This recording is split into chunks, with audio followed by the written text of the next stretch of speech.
Sunilan Aaltokodit 2024 on nyt toista kertaa järjestettävä tapahtuma. Meillä oli viime vuonna ensimmäisen kerran tämä tapahtuma, jossa me näytettiin 14 yksityistä asuntoa. Tänä vuonna me päätettiin, että me otetaan useampia asuntoja mukaan, niin me saatiin 16 asuntoa täältä Sunilasta ja 2 asuntoa tuosta ihan Rauhalasta, tuosta ihan naapurista. Ja tänä vuonna me nostettiin sitä lippumäärää 1600 ja nyt meille tälle sunnuntaipäivälle niin me jouduttiin jopa nostamaan sitä määrää, koska kysyntä oli aivan valtava.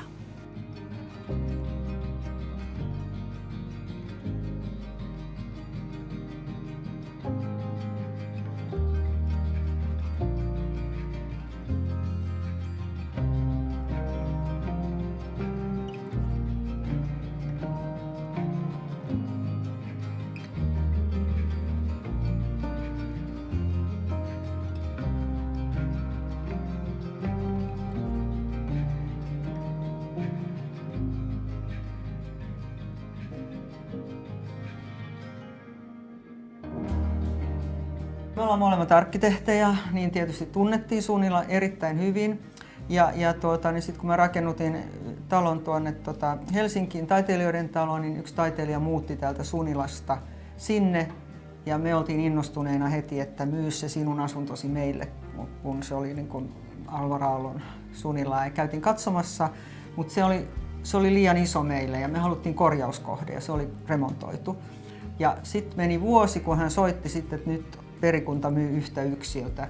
Ja tultiin katsomaan ja täällä niinku seinät hilseili ja lattiat kupruili ja tämmöistä. Ja sitten sanottiin vaan kiitos välittäjälle, että me palataan asiaan ja ajettiin tuohon Loviisan kohdalle, pysäytettiin auto ja soitettiin, että me otamme sen. Ja siitä alkoi tämä hurja remontti.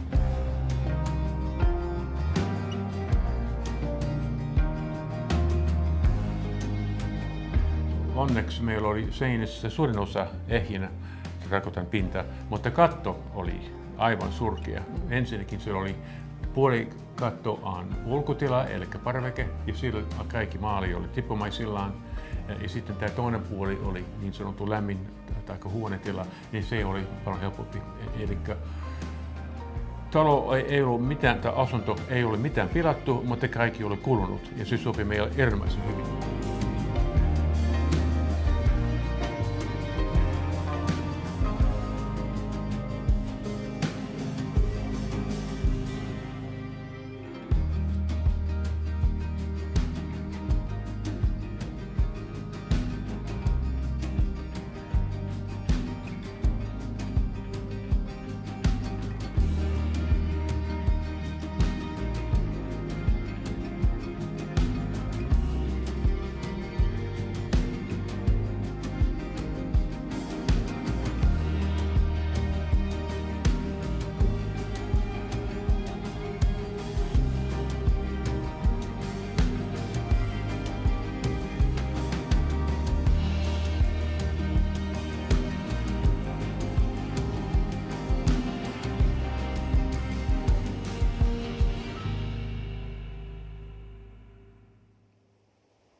Niin mehän tultiin tänne Ylöjärveltä, sitten muutettiin ensin tuonne keskustaan Kotkaan, koska vaimo oli kotoisin täältä.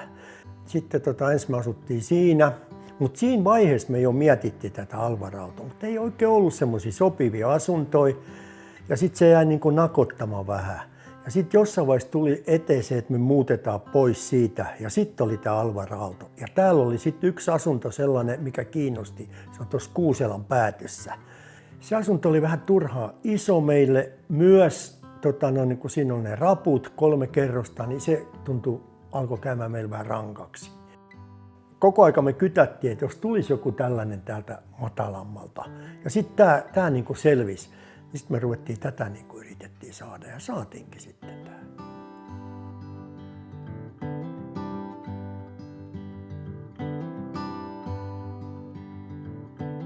Ja sitten tässä on vähän niin kuin tässä on 2 puolta, niin tuolla toisella puolella on vähän niitä vanhoja huonekaluja ja täällä on sitten enemmän tätä vähän niin kuin Artec-meininkiä tällä puolella. Ja nyt ollaan kovasti tyytyväisiä.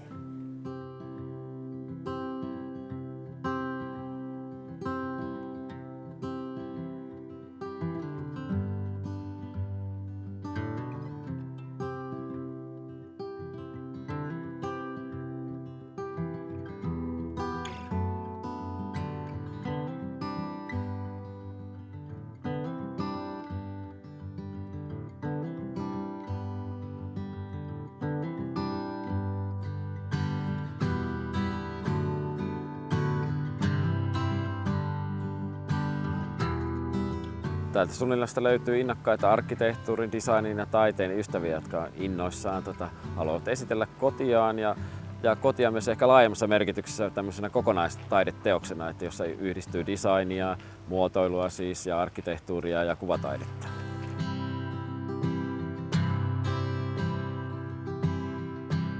Ollaan iloisesti huomattu, että miten paljon oikeastaan ihmisten kodit kiinnostaa ja vielä kun on tämmöinen Sunilan tapainen erikoinen arkkitehtuurisesti todella mielenkiintoinen alue, niin ollaan tosi ilahtuneita, että miten paljon tämä ilahduttaa ja kiinnostaa väkeä.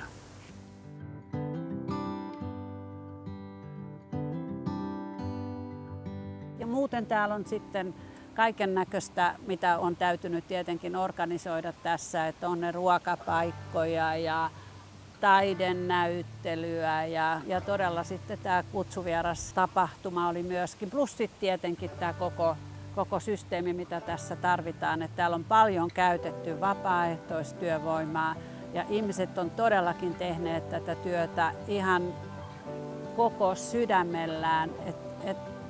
Mä en voi muuta kuin laittaa kohta kädet ristiin, että tämä on ollut niin hieno tapahtuma ja mä kiitän kaikkia, jotka on ollut tässä jollain tavalla mukana tässä koko toiminnassa. Myöskin Kotkan kaupunkia, jolta me ollaan saatu tämä kumppanuussopimus, eli tämä nyt lähtee tämä 3. vuosi tässä käyntiin kohta.